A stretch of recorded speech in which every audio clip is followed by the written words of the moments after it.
Asema waman a'rada an dhikri fa inna lahu ma'ishatan dhanka, yote ataipuuza na kuidharau Qur'an, yeye atafufuliwa, yeye atapewa maisha ya dhiki. Wanachuona sema maisha ya dhiki ya dunia, pia atapewa maisha ya dhiki ya kaburini kwake, na pia atapata maisha ya shida na adhabu kubwa siku ya Kiyama.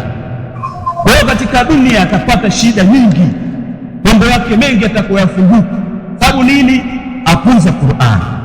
Pia katika kabri, kuna kabri kumbana na adhabu tofauti tofauti kaburini, kama vile naru yuradhuna alaiha ghuduwan wa ashiya wa yawma taqumu saatu adkhilu ala fir'auna ashadda al'adhab. Wanasema haya yote ni katika adhabu, yale kupambana unaenda kwa alafu ulipata ile jambo, ni katika adhabu.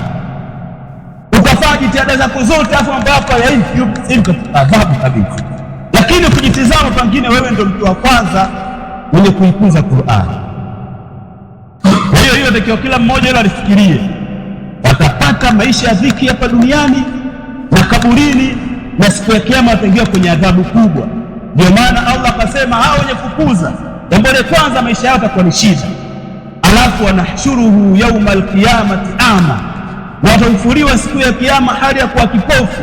Licha hivyo siku ya Kiyama wanakuja hawaoni kitu, alafu yeye mwenyewe atashtaki, qala rabbi lima hashartani ama wakad kuntu basira, anasema kwa nini ewe Mola wangu umenifufua mimi kipofu hali ya kuwa mimi nikiona duniani.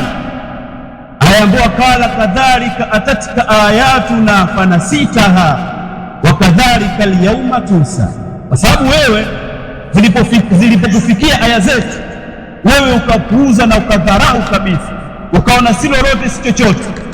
Kwa hiyo na sisi leo kwa kuacha na kudharau na kupuuza kwenye adhabu ya Allah jalla, kwa sababu al-amalu yani matendo aljazau min jinsi al-amal, sababu matendo yatokana na jinsi ya matendo, amal yatokea na jinsi ya matendo. Kwa hiyo ukifanya wema utalipwa wema, ukifanya uovu utalipwa uovu, kwa sababu wewe ulipuuza Qur'an na kuidharau, nawe utakuja kupuzwa kwenye adhabu za Allah na watu wakakudharau kana kwamba yani watu hawakuoni, kama uonekani. Allah atakupuza huko. Kwa sababu gani? Kwa sababu kubwa watu walidharau Qur'an.